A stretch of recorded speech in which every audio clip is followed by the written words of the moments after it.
I think the dogs are bored of going on the same walk every day. But here's the thing. There's this clothes bank on this walk that always has lots of beautiful clothes for me. Because there aren't many clothes banks in this area. So they get full up in like 2 days. And they get emptied weekly. And it's just like going shopping every day. So, I'm sorry, doggies. But on the plus side, it's on the way to the beach. I know I don't need more clothes. I'll take them to the mountains at the weekend. I'm wearing high heels. It's just after work now. Yes, you're beautiful. You're beautiful and so understanding.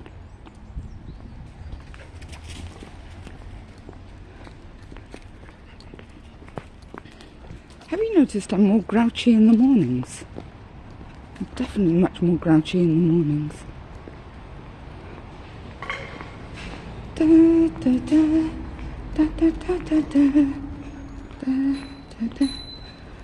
Oh, I've been spending all my money on the dogs. I'm just not working very much. You know what would be really nice is if I could spend some money on myself. Things like food. Smoke.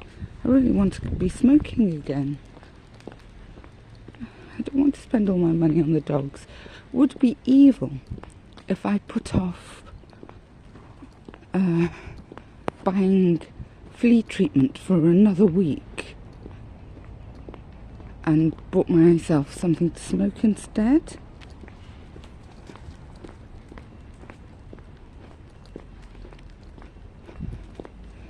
Just smoking calms me. It makes me less grouchy. It's actually worth it. It improves my behaviour. It makes me just a little bit anxious. Just anxious enough to not be so impulsive. So it makes me less likely to say stupid things that get me sacked. At the moment my mouth is on, it's a motor mouth. It just says any old rubbish. And it would be really nice if I kept this job. I never keep jobs. I just motor mouth.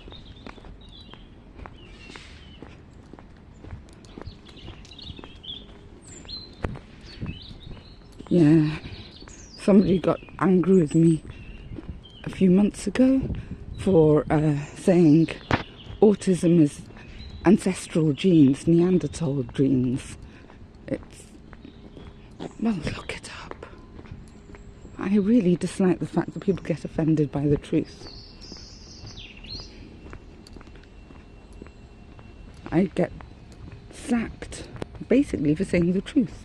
Like, you know, I'm thinking of examples like, I made a mistake. I put the student in for a paper too early.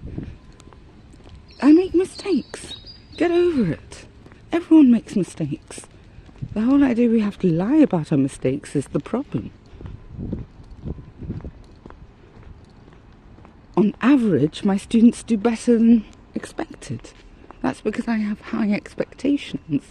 Of course some fail, but unless you aim high, no one's going to do well.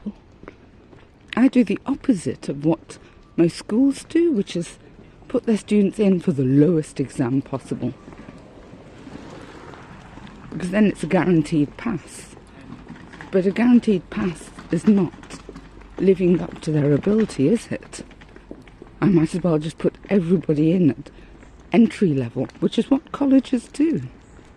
They put people with degrees in at entry level, which I think is a complete waste of time. If somebody has a degree, they should be studying at degree level, not entry level. Entry, by the way, is pre-GCSE. So I get really annoyed by having qualified engineers learning how to count on their fingers.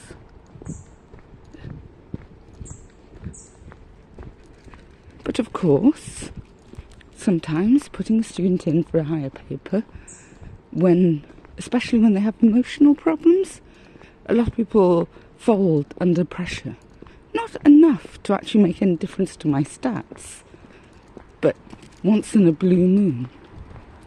And then I'll get sacked for it, even though I make it abundantly clear from the start exactly what I'm doing, and it is done with the consent of my students. I'm not expecting a lot from them, I'm not telling them.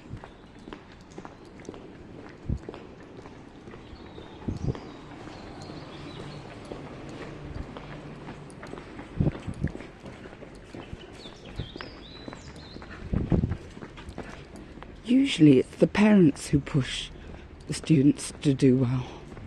The thing is, because I'm teaching a lot of kids from care, I swear they don't do well because nobody expects them to. Because they're super bright and should be doing the high paper. One sec, I have to put my doggies on the leashy. Come here for a treaty, treaty, treaty, treat. Treaty, treaty, treat, treat. Do you want a treat? Do you want a treat? I'm getting it. Oh, look what I got. Look what I got. Look what I got. Ah, that was a jumpy for a treat. I'm not sure about that, sweetheart. Come here.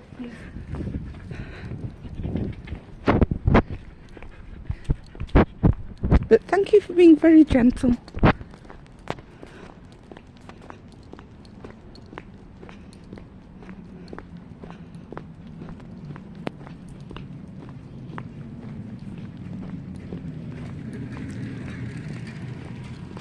It's funny how I have to teach on autopilot because I'm sat down, and then my brain starts working outside class.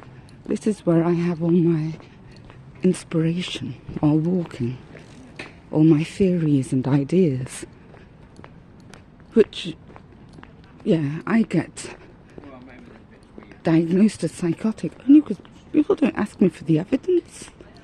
Do you really think my ideas come from nothing?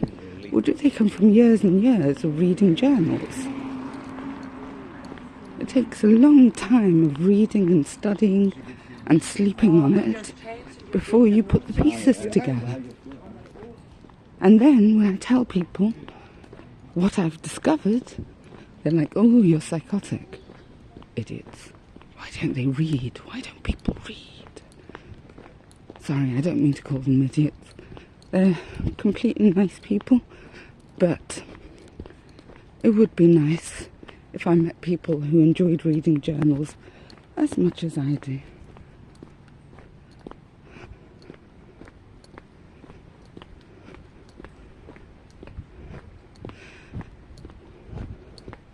I haven't read in a long time because of depression, which started when I came off antidepressants and became unbearably bad when I started living in 2 meters squared. The lack of space, I think, contributed. I'm still living in 2 meters squared. I do believe the moment I get my room back, my flat, at least one room, and start studying again, I think that'll improve my mood incredibly. But first I need to work to make money to pay someone to fix my room. It's always a catch-22. It's like when I lived in rented accommodation and the roof fell down. I needed to work to make money, to get a place, which is a catch-22 when you have no roof, because I kept getting sacked for smelling, basically.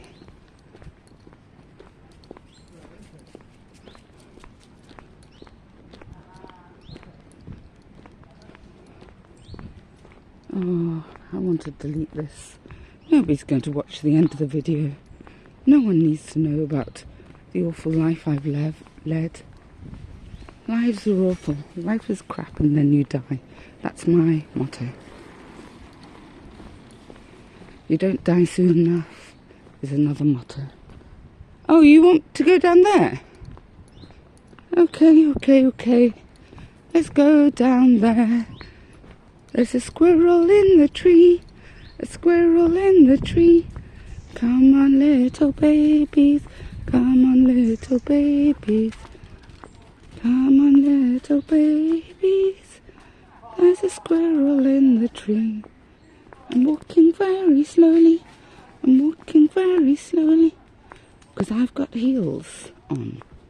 Which means I'm on a 70-degree incline walking down this 30-degree incline.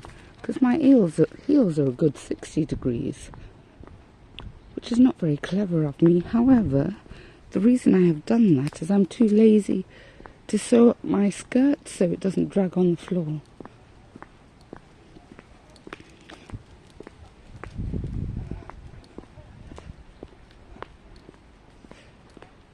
Mimi's going this way.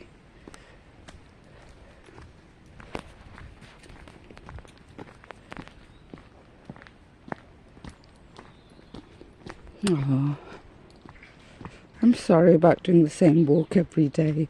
I do walk to the clothing bank and then go elsewhere. But it's one of my little joys. Picking up clothes, trying them on, taking photos. And then often just taking them straight back and swapping them out for other clothes. I have a high turnover of clothes. For example, this dress that I'm wearing now, it's so long that it drags on the floor. I could just hand it in, give it to a taller person. But I'm wearing it to see if it suits me. And I cannot tell at the moment because I don't even have a mirror. Okay, there's a doggy coming that way, so let's go this way. Come on. Come on. Where are you going? Come on. Where are you going? Let's go. I'm going on. The nice thing about heels is more pressure, so less slippage. Especially heels with talons. Talons are very good for walking in mud.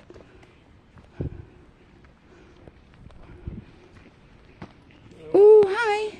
Come here for a treat, you two. Come here for a treat. Good shimmy. Good shimmy, shimmy, shimmy. I'm going to give you a treat. There you go. One for you. And one for you. Good girls. Okay, let's go up here. Sorry, I didn't see that little dog. I was too busy yapping.